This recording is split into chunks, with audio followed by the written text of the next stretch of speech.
New Year's resolutions aren't useless. It's the goals, it's the unrealistic goals that become useless to the individual. You got to know yourself, know your limitations. Don't promise yourself or make a false promise to yourself that you're going to do something that you know damn well you're not going to follow through with. And so I think the New Year's resolution, the whole idea of it, the more glorified type of goal setting that people do to themselves all year long, where they set an unrealistic goal for themselves, or they look at a magazine or look at a commercial or look at a YouTube channel and they see a person and they see that as the idealistic physical form.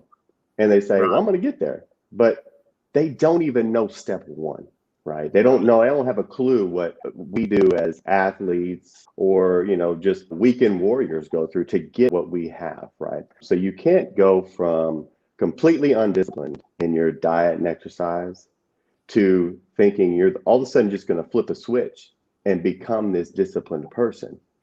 And so no matter whether you make a New Year's resolution or just some random goal in the middle of the year that has nothing to do with the new year, if you make it an unrealistic goal and make that first step unrealistic to take, you're just simply not going to follow through. And you also have to mitigate your expectations and knowing what you can expect to see as you kind of work through your goals or trying to get to that end goal.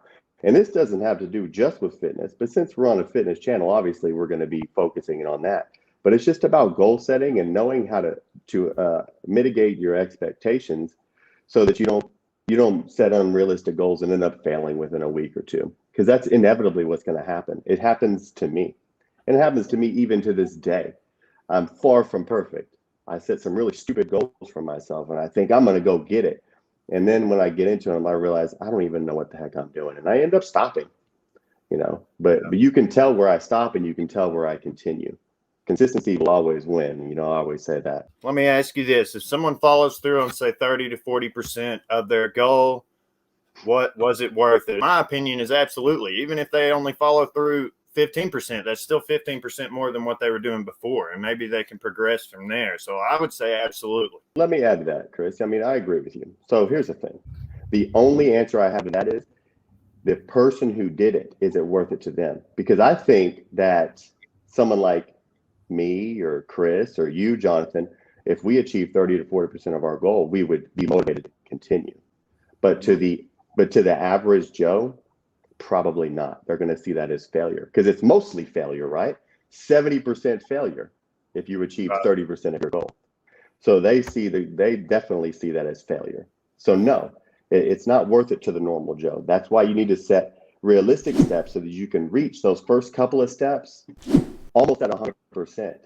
It motivates you to go further, I think, is what needs to happen. And I agree with Blackbeard 100%. All of us in this chat I think we own alignment on that we would be motivated to continue.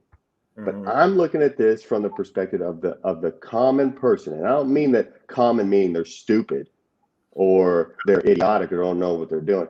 I just mean common as in somebody who's done nothing to get to something.